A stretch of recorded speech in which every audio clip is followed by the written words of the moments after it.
tardes.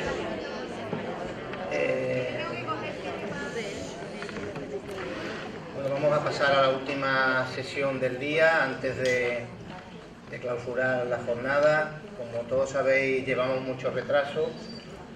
Os agradezco que estéis aquí ya a más de las 8 de la tarde. Sobre todo les agradezco al ponente que viene ahora que haya tenido la paciencia de aceptarnos una ponencia un sábado hasta ahora que deja a su familia sola. El tratamiento médico del cáncer tiene varios pilares fundamentales que hemos utilizado durante prácticamente los últimos 60 años. La quimioterapia, que es la más conocida, hormonoterapia. Llegaron en la década pasada los fármacos contra dianas moleculares alteradas y estamos viviendo la irrupción con muchísima fuerza de los tratamientos inmunoterápicos. Pensamos que la inmunoterapia, y ojalá que no nos equivoquemos, yo creo que no nos vamos a equivocar, pues es el siguiente paradigma del tratamiento médico del cáncer y va a conseguir que muchas situaciones que o bien hoy no se curan o que tienen una supervivencia corta, o bien puedan curarse o bien puedan tener una supervivencia mucho más larga que la actual. La inmunoterapia lleva utilizándose en el cáncer desde hace muchos años. Lo que pasa es que lo habíamos hecho de una manera no correcta. Y bueno, pues esta ponencia tiene el objetivo de explicarnos a todos cómo es la inmunoterapia actual y qué podemos, por lo menos a corto o medio plazo, esperar de ella. Para mí es un auténtico placer y un honor, y vamos, sobre todo porque además es un amigo, aparte de compañero, de presentaros al ponente. Luis de la Cruz Merino trabaja como oncólogo médico en el Hospital Virgen de la Macarena de Sevilla, del cual es jefe de servicio, y es el vicepresidente del Grupo Español de Terapias Inmunobiológicas en Cáncer. Se dedica fundamentalmente, desde el punto de vista clínico, al melanoma, al cáncer de mama y a los linfomas, pero su gran pasión es el sistema inmune y el microambiente tumoral. Y es una de las personas que más conocimientos tiene de este campo en España y que además está teniendo una participación destacada en el desarrollo de estos fármacos a través de investigaciones básicas, pero sobre todo de ensayos clínicos. Así que sin dilatarme más por el retraso que tenemos, Luis, cuando quieras, muchas gracias por haber venido.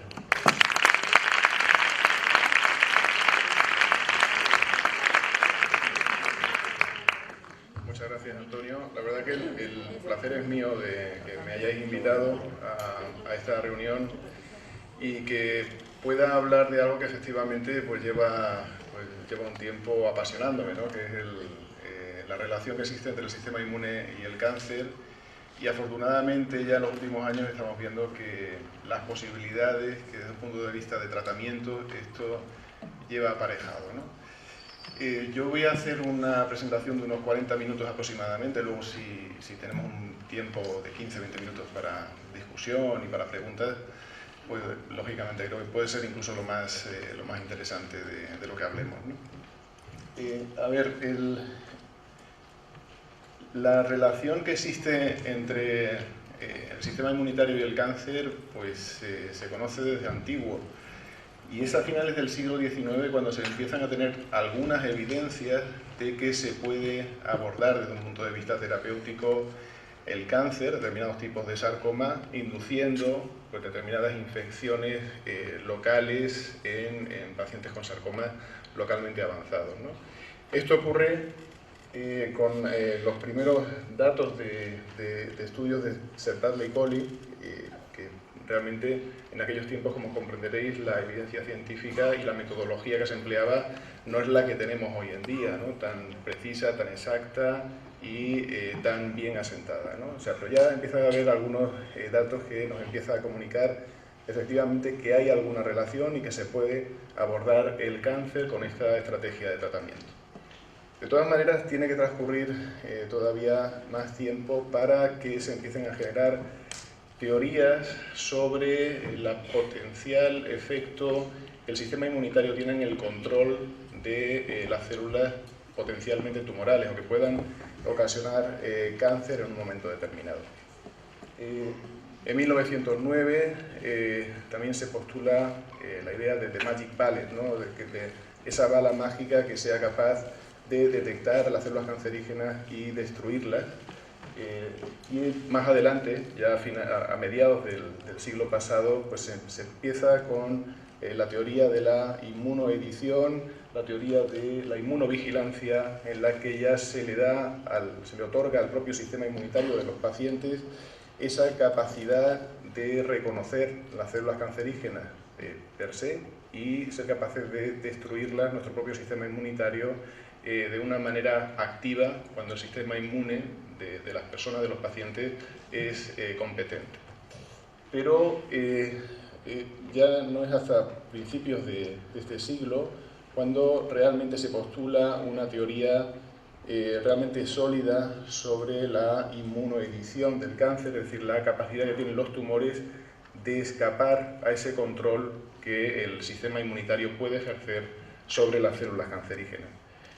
Y esto parece, desde luego, una historia muy antigua, pero bueno, yo creo que todos sabemos de esta semana ha salido a esta señora, Emma Morano, que ya tiene 116 años, dicen que es la mujer más anciana del mundo, y nació en el siglo XIX, y es el tiempo que va desde las primeras evidencias científicas de la inmunología y la relación de la inmunología con el cáncer y la teoría de Schreiber, o sea que tampoco a lo mejor hace tanto tiempo, es decir, que la evidencia científica se han ido acumulando y a veces tenemos una visión un poco distorsionada de cómo se van generando los acontecimientos en oncología. La inmunoedición del cáncer es algo bastante evidente que sabemos que ocurre también en gran medida porque aquellos pacientes, aquellas personas que están inmunocomprometidas, ya sea por infecciones tipo VIH, SIDA o digamos inmunocomprometidas por agentes externos o porque estén bajo tratamiento inmunosupresor por cualquier motivo, trasplantados, etcétera, tienen una mayor incidencia claramente de cáncer. Esto lo sabemos en las últimas décadas de forma muy manifiesta y nos da una idea de la importancia que tiene esta relación tan clara de un sistema inmune competente, de un sistema inmune compuesto por todo el tipo de celularidad, linfocitos T, citotóxicos, linfocitos T, helper, en fin, toda la celularidad que compone un sistema inmune competente del huésped y su correlación con un buen control de la enfermedad oncológica y la capacidad que tiene de que no desarrollemos a lo largo de la evolución ningún tipo de cáncer. Y estas son las teorías principales que hemos comentado anteriormente. La teoría de la inmunovigilancia, es decir, que el propio sistema inmunitario de los pacientes, de nosotros mismos, a cada día, podemos ir generando células potencialmente cancerígenas que somos capaces de destruir porque nuestro sistema inmunitario es capaz de reconocer esas células potencialmente peligrosas y destruirlas. Esta teoría ya se ha reconocido como válida y la teoría de la inmunoedición también, es decir, que el cáncer per se lo que genera es un entorno inmunosupresor para poder proliferar y poder desarrollar metástasis, etc. Desde luego, estos conocimientos, que ahora están bien asentados, no llevan tanto tiempo en la comunidad científica con este nivel de evidencia y con esta rotundidad.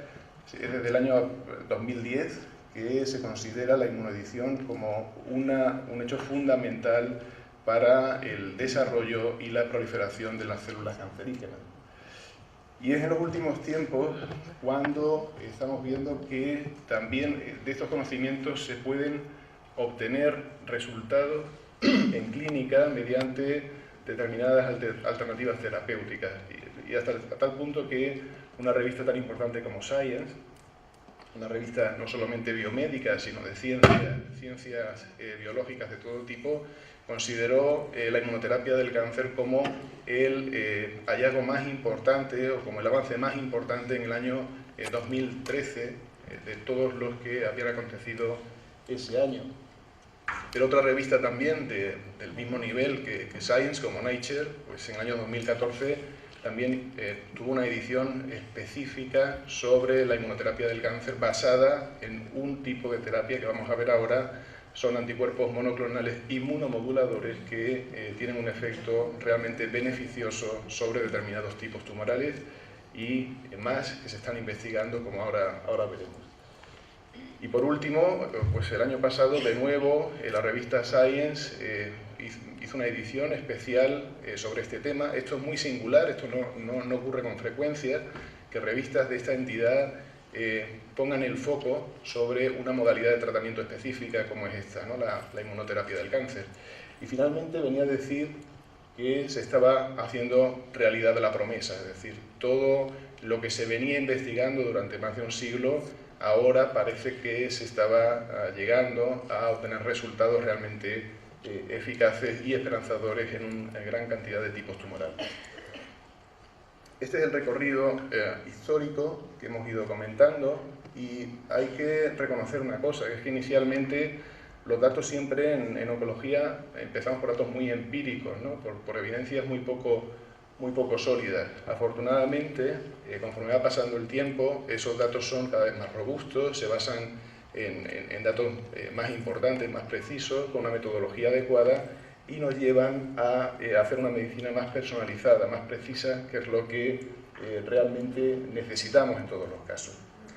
Esto en la inmunoterapia del cáncer ha sido debido también al conocimiento molecular. Como digo, hemos abandonado el empirismo, es decir, el ensayo-error para conseguir terapias basadas en alteraciones moleculares, en alteraciones en el sistema inmunitario, en los determinados pasos que se tienen que dar para que haya un adecuado reconocimiento de las células cancerígenas por el sistema inmunitario.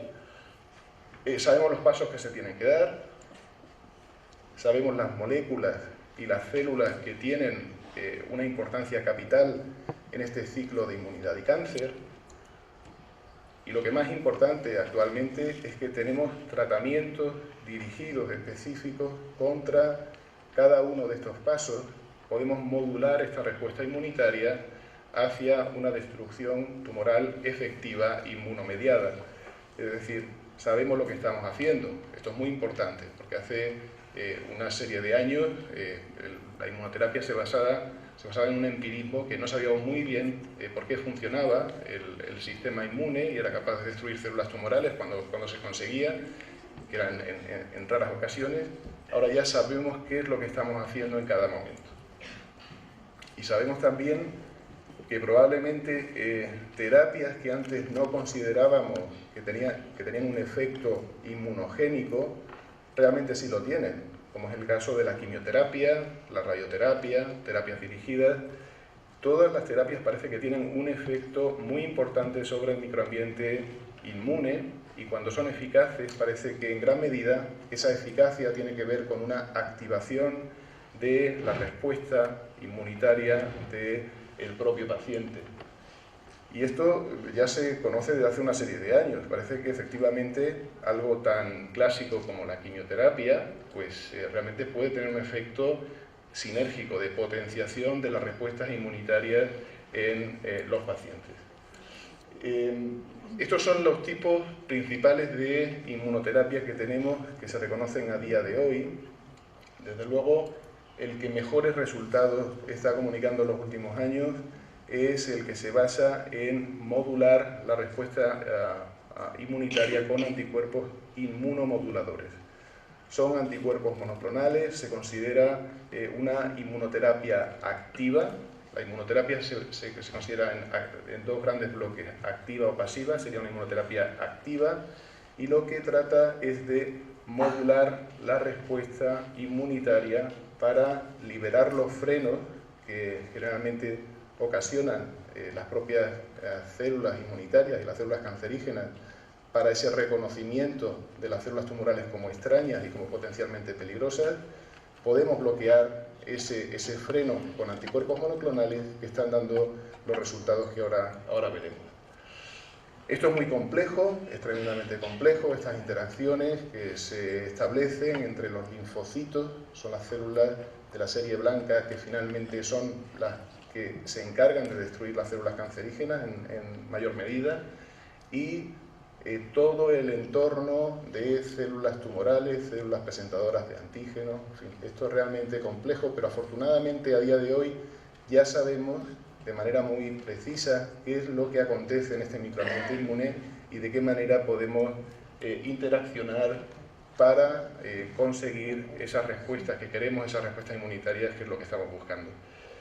Este es el mecanismo de acción: anticuerpos monoclonales que van a favor de esa respuesta inmunitaria o bloqueando determinadas inhibiciones de la respuesta en determinados antígenos. Y los ensayos clínicos que se están realizando a día de hoy son en gran cantidad de tumores. Prácticamente cualquier tipo tumoral, de neoplasia sólida o hematológica, tiene un ensayo clínico de inmunoterapia que está investigando su potencial valor. En relación con los anticuerpos monoclonales, los primeros datos los tuvimos con melanoma, con un impacto claro de estos anticuerpos monoclonales en la supervivencia de los pacientes con melanoma. De hecho, en el estudio que se hizo en melanoma metastásico en primera línea de tratamiento, después de un seguimiento de 5 años, se vio que la supervivencia a 5 años se iba cercana a un 20% cuando se trataban los pacientes con melanoma con inmunoterapia basada en ipilimumab, que es un anticuerpo monoclonal. Esto es importante porque quiere decir que hay un porcentaje importante de pacientes que pueden ser largos supervivientes. El melanoma avanzado es una enfermedad realmente agresiva y que no tenía un tratamiento eficaz hasta ese momento. Pero si bien este tratamiento ha tenido buenos resultados, ha sido ya superado por otros anticuerpos monoclonales. Frente a otras dianas, frente a otras moléculas correpresoras, nivolumab, otro anticuerpo monoclonal, obtiene resultados que duplican las tasas de respuesta y la supervivencia de los pacientes con melanoma avanzado. Pero no es solo melanoma. El año pasado, en New England Journal of Medicine, 2 ensayos demostraron que en cáncer de pulmón no microcítico, en las 2 histologías principales, adenocarcinoma, no adenocarcinoma, se impactaba en supervivencia global con estos anticuerpos monoclonales y de forma clínicamente manifiesta, no solamente estadísticamente significativa, sino de manera clínicamente relevante en cáncer de pulmón, como digo, en situación avanzada, en segunda línea de tratamiento. Y no solamente en cáncer de pulmón, también el año pasado en cáncer renal, segunda línea de tratamiento, otro fármaco, de nuevo nivolumab, demuestra que incrementa la supervivencia global de los pacientes en segunda línea de tratamiento de cáncer renal frente a lo que era previamente el tratamiento, un tratamiento estándar que es everolimus. Por tanto, ya estáis viendo melanoma, cáncer de pulmón, cáncer renal, nuevos estándares de tratamiento. Y el linfoma de Hodgkin. El linfoma de Hodgkin, este tipo de terapia es tremendamente eficaz, una elevadísima tasa de respuesta. Prácticamente en este primer estudio que se comunicó también el año pasado, todos los pacientes obtenían algún grado de beneficio con este tipo de terapia, que además es muy bien tolerada, parece que se tolera realmente bien, con una baja incidencia de efectos secundarios graves. Y todavía tenemos más datos ya este año. Estos son datos muy recientemente comunicados, hace menos de un año, en cáncer de cabeza y cuello, segunda línea de tratamiento. También impacta, afortunadamente, este tratamiento en supervivencia global, es decir, está demostrando en una gran cantidad de neoplasias un impacto significativo y clínicamente muy relevante en un incremento en la supervivencia de los pacientes. Y como decía anteriormente, no solamente en las grandes patologías, en los grandes tipos tumorales y más frecuentes, sino también en tumores tan raros como es el tumor de Merkel, por ejemplo, ha demostrado este tipo de tratamiento un impacto muy importante en respuestas y en un beneficio clínico previamente no demostrado con ningún otro tipo de terapia. Es decir, esto es solo el principio. Viene una gran cantidad de tipos tumorales se van a beneficiar de este tipo de terapia basada en anticuerpos monoclonales. Como os decía, casi cualquier tipo tumoral que uno pueda pensar tiene detrás un ensayo clínico con inmunoterapia, con anticuerpos monoclonales o con vacunas o con otro tipo de estrategias, con inmunoterapia adoptiva, etcétera, para testar la potencial eficacia de este tipo de tratamiento. Y esto es solo un ejemplo de los ensayos clínicos que hay en marcha. Cuando uno hace una búsqueda en PubMed para ver cuántos ensayos clínicos hay en marcha, pues puedo decir que hay cientos de ensayos clínicos, casi miles de ensayos clínicos actualmente abiertos en el mundo testando este tipo de nuevas terapias, lo cual da una idea de la inversión tan importante y de los resultados tan esperanzadores que están comunicando estos nuevos tratamientos, esta nueva inmunoterapia, y que hasta hace unos años no disponíamos en absoluto de ello.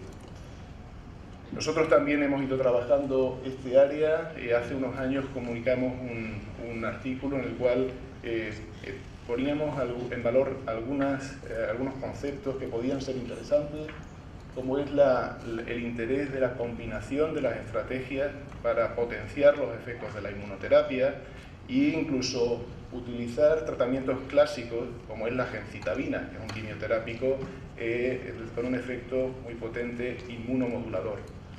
Pues siguiendo un poquito este guión, fuimos ya un poco más a la práctica, a determinados tipos tumorales, en concreto el linfoma, en el síndrome linfoproliferativo, y tratamos de poner en marcha un ensayo clínico que a día de hoy ya tenemos abierto y está reclutando pacientes en linfoma B difuso de células grandes, refractario y resistente a tratamiento o en recaída. Es un ensayo que ya está en marcha, que coordinamos tanto el doctor Rueda como yo mismo, y en el que ya tenemos reclutados 24 pacientes con resultados realmente esperanzadores. Es un tipo de tratamiento que lo que trata es de potenciar el efecto inmunogénico de determinados fármacos, determinadas drogas. Es muy importante este tipo de estudios académicos porque tienen una gran cantidad de análisis en sangre periférica, en tejido, que nos permitan ver realmente quiénes son los pacientes que se benefician, cómo debemos de tratar a esos pacientes para que se beneficien no solamente los pacientes de ensayo clínico, sino en la práctica habitual la mayor parte de los pacientes con este tipo de enfermedad. No solamente hemos empezado estudios en el linfoma, también en cáncer de mama tenía interés de mostrar si había algún efecto de esta nueva inmunoterapia, y en breve, dentro de unas semanas, se iniciará este ensayo clínico también con un anticuerpo monoclonal combinado de nuevo con gemcitabina en cáncer de mama avanzado. Tenemos menos datos en cáncer de mama, pero hay que generarlos. Es decir, por esto es tan importante la investigación clínica, una correcta metodología y ver si existe eficacia y demostrarla, desde luego, con todos los datos disponibles, no solamente con las respuestas en los pacientes, sino con datos de laboratorio que nos identifiquen mejor quiénes son los pacientes que se benefician y aquellos que no se benefician, qué podemos hacer para que finalmente también puedan recibir estos tratamientos con garantía de éxito. Hay una gran cantidad de tipos tumorales, hay una gran cantidad de tipos de terapia y tenemos que buscar el talón de Aquiles de cada uno de los tumores. Hay tipos tumorales difíciles de tratar, pero cada uno de ellos tiene alguna alternativa de tratamiento que es potencialmente inmunogénica, y este debe ser nuestro caballo de batalla para conseguir mejorar los resultados en cada tipo tumoral que tenemos que tratar.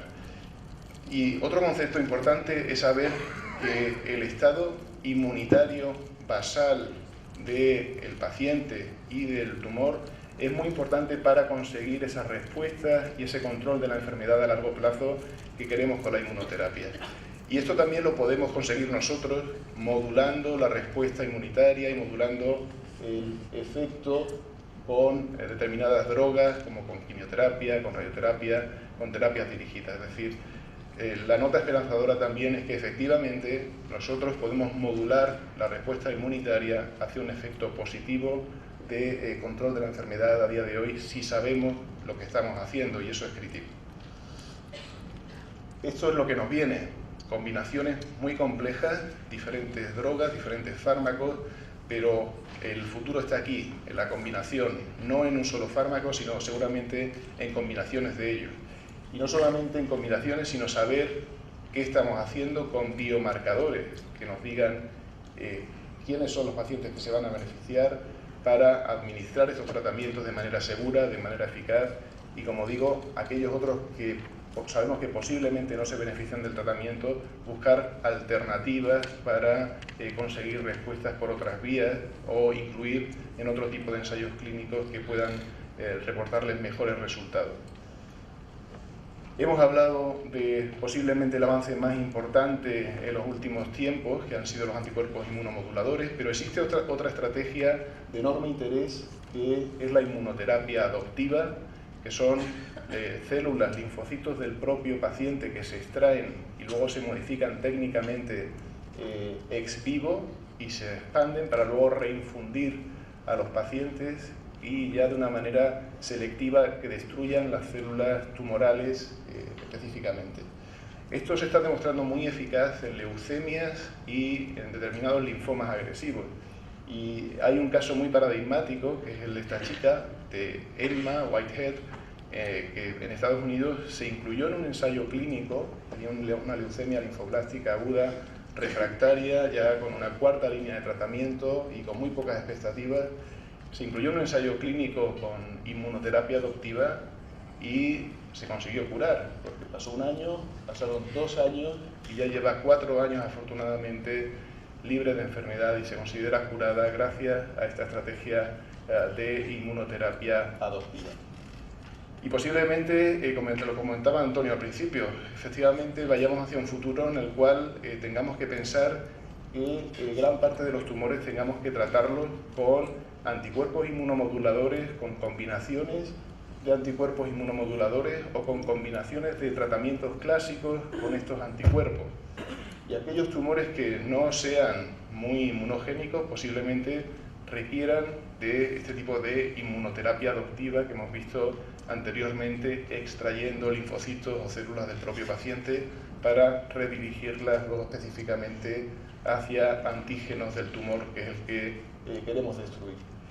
Posiblemente este sea el futuro y desde luego tenemos que estar en ello porque los resultados se van acabalgando uno detrás de otro y efectivamente cada vez son más esperanzadores. Ha transcurrido un siglo desde que naciese la anciana de la derecha, Emma Morano.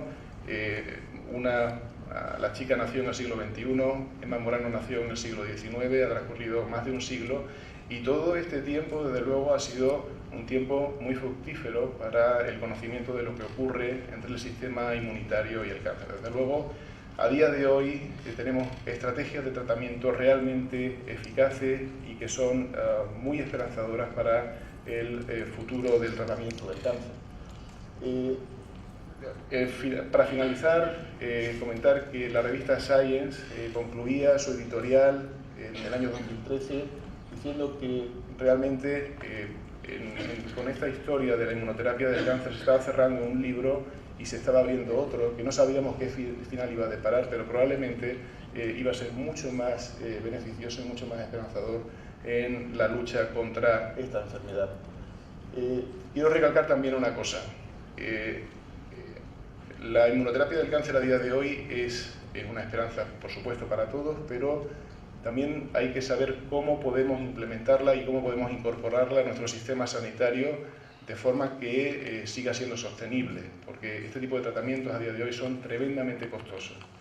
Si tenemos una aprobación detrás de otra, va a ser realmente difícil sostener el gasto con este nuevo tipo de inmunoterapia si tenemos todas las indicaciones que se avecinan, como estamos viendo en diferentes tipos tumorales. Esto es una llamada a todos, es decir, esto tenemos que solucionarlo entre todos, sociedades científicas, asociaciones de pacientes, clínicos, administración, porque los datos están ahí, los resultados son muy buenos, pero tenemos que darle cabida y esto es un problema que nos atañe a todos, no solamente a los clínicos, no solamente a las asociaciones de pacientes, sino yo creo que a la sociedad en general, y conviene que tengamos una reunión amplia, en una amplia mesa con diferentes actores implicados, porque si no va a ser realmente difícil hacer sostenible este tipo de tratamientos con el sistema sanitario que actualmente tenemos. Y ya para finalizar, pues lo dice Emma en su página web, desde luego nadie pelea solo, es decir, todos nos necesitamos en esta batalla. Yo os animo desde luego que cada uno desde su sitio pues luche y pelee para que consigamos que efectivamente arrinconar al cáncer y obtener los mejores resultados y que nuestros pacientes se beneficien siempre de las mejores terapias en cada situación de enfermedad en la que se encuentren. Y muchas gracias, Antonio.